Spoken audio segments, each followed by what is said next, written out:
C'est la troisième partie et la suite des Sartois du Web. On espère que vous passez une excellente soirée. Il est temps de recevoir mon second invité. C'est parti.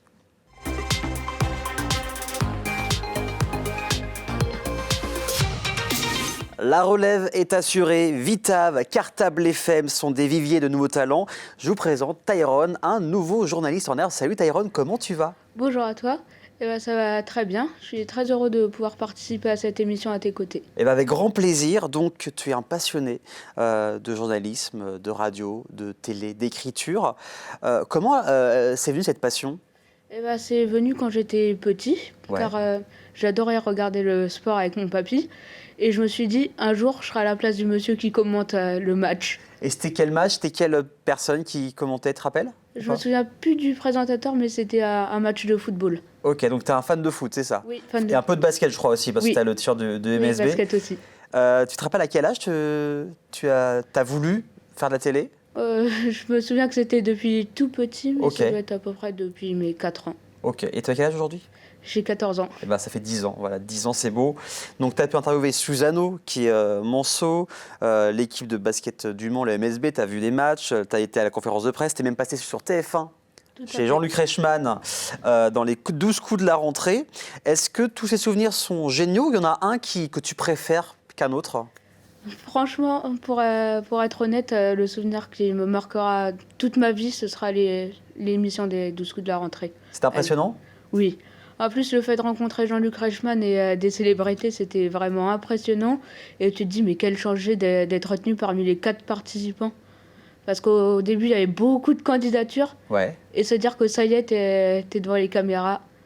Là, encore aujourd'hui, j'ai du mal à réaliser ma chance. Alors, il est comment, Jean-Luc Reichmann? Avant, on voit toujours avec le sourire, cool. Il est comme ça aussi avant le plateau? Il est super sympa. Il est venu nous faire un petit briefing dans la loge. Ok. Et il nous a dit bonjour et puis il nous a vraiment mis à l'aise. Et c'est le principal. Et si, aujourd'hui, tu as un vœu, n'importe lequel, tu choisis une radio, une chaîne télé, un journal, tu choisirais laquelle au choix? Pour la télévision, ce serait soit Eurosport ou Beansport. D'accord. Et si on me dit plutôt radio, ce serait RMC Sport.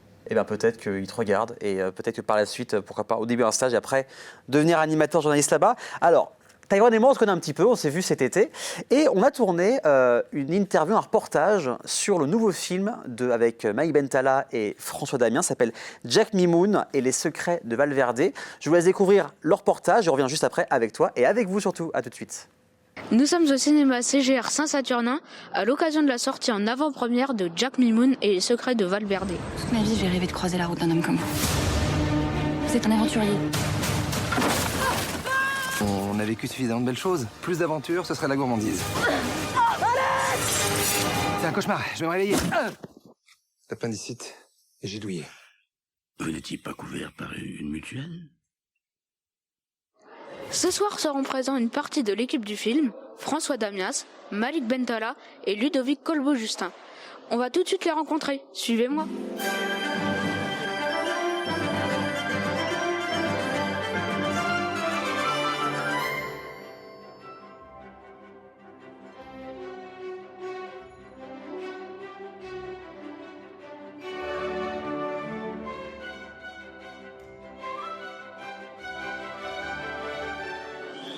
Donc, bonjour à vous, monsieur Bentala. Bonjour Tyrone.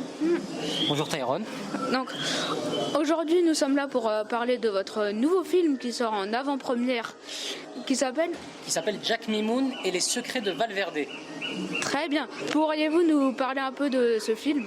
Alors ce film, c'est l'histoire de Jack Mimoun, un aventurier qui va partir avec une espèce d'équipe de bras cassés, on peut dire ça comme ça, à la recherche de la légendaire épée de Labuse. Labuse qui était un pirate français qui a vraiment existé. Où avez-vous tourné ce film? On a tourné ce film en Thaïlande, qui nous offre des décors incroyables. T'es déjà allé en Thaïlande, toi? Non, jamais. Pour la suite, alors, tu viendras avec nous.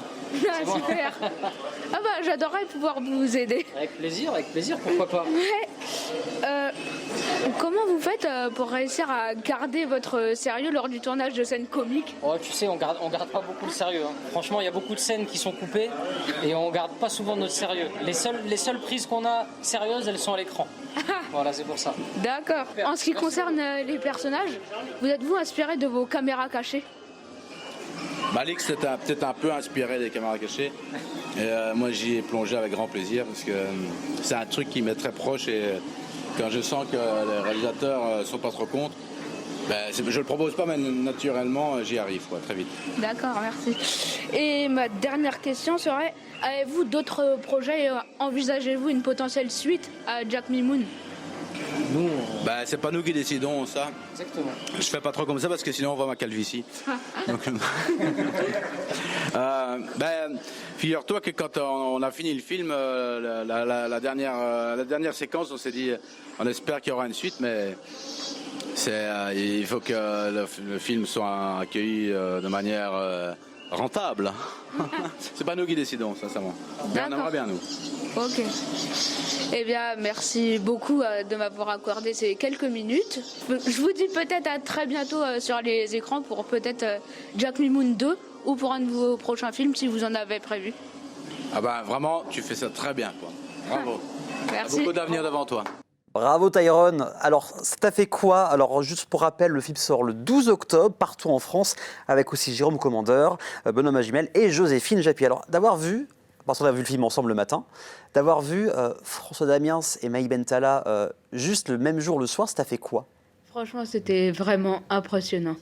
J'ai adoré cette rencontre que vous avez permis que j'effectue.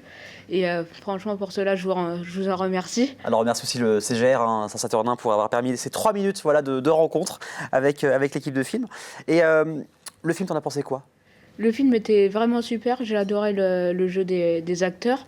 En plus, j'ai adoré le petit côté Indiana Jones mélangé à du comique. Ouais. Et je trouve que Malik Bentala plus François Damiens dans l'histoire, c'est vraiment un bon duo du cinéma français. Donc toi, t'aimerais bien avoir une suite? Oui, personnellement, j'adorerais une potentielle suite. Et en plus, grâce à la dernière scène, on découvre qu'il y a du potentiel pour une nouvelle histoire à raconter en Thaïlande. Mais on ne dira rien, on va pas vous spoiler parce que le film sort le 12 octobre, c'est la semaine prochaine. On fait un coucou aussi à Mamadi, qui est ton rédacteur en chef sur Vitav. Exactement. Comment ça se passe avec lui sur Vitav? Eh ben, C'est lui qui te donne les sujets? Comment ça se passe quand tu as des sujets qui t'intéressent? une semaine sur deux, on a une émission qui est prévue le mercredi sur Cartable FM 93.3. Ok. Et donc le mercredi d'avant émission, il nous prévient que l'émission a bien lieu. Et donc on doit remplir un conducteur avec le sujet de chronique qui nous intéresse. Et moi personnellement, je rédige mes chroniques le samedi. Ok. Je les envoie le dimanche soit en audio ou en papier à la régisseuse et aussi à Mamadi. Et le mercredi, on lit le tout en direct à l'antenne. Et ça va la radio, ça te plaît? Oui, ça me plaît beaucoup et en plus, on peut faire des articles dans le webzine Vitav Exactement. et ça nous permet d'enrichir le contenu de ce magazine collaboratif. Et puis ensuite, une fois que le contenu est posté, Mamadi il se charge de faire les dernières corrections et ensuite il est accessible à tous sur le site www.vitav.fr. Et qu'est-ce que tu as écrit en article? C'est vrai qu'on a beaucoup parlé de ta passion, sur ce que tu avais fait, mais qu'est-ce que tu as écrit comme article sur Vitav? On a vu, tu as été à une conférence de presse du MSB, Tout à fait. tu as été aussi au restaurant d'un ancien joueur du MSB. Qu'est-ce que tu as écrit comme article et sur qui? Alors, pour ma part, j'ai effectué 4 articles. D'accord. Mon tout premier, ça remonte à, je crois, l'an dernier, si je dis pas de bêtises. C'était l'interview de Susano, à l'occasion de son nouveau titre, qui s'appelait Silence.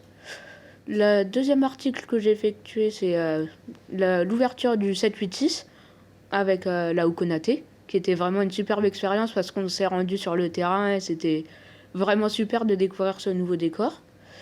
Le troisième article que j'ai effectué, c'était l'entraînement du MSB. Pas mal. Tu en as combien d'articles au total? J'en ai 4. 4, d'accord, ok. Et suite à l'entraînement, on était invité après à assister à la conférence de presse. Et là, ça m'a permis vraiment de voir comment les journalistes y faisaient derrière les caméras.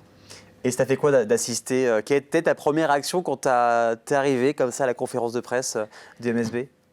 J'en revenais toujours pas d'avoir la chance de pouvoir rencontrer l'entraîneur et le président du club hors de l'arène.